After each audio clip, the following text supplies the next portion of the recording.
Vsako jutro, ko večina od vas še spi, nešteto kombijev razvaža tople želnice in jutranje časopise. Ampak ob vsem tem naredijo samo par 10 kilometrov, smrdijo in svojim ropotanjem še koga zbudijo.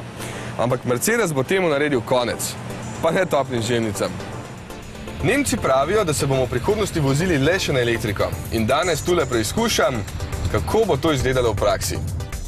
Tole je eden od 100 vitov ISL, ki se bodo 4 leta vozili po ulicah Berlina in Stuttgarta tukaj, potem pa jih bodo skrbno preučili inženirji.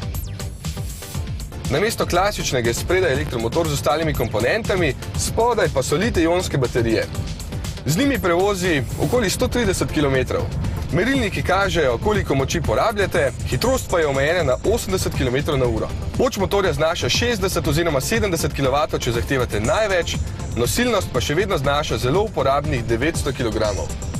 Že naslednje leto se bo prvim 100 pridružilo še 2000 novih električnih vitov, vsi skupaj pa bodo služili kot osnova za razširitev na ostale kombije. In želnice se bodo vozile neslišno.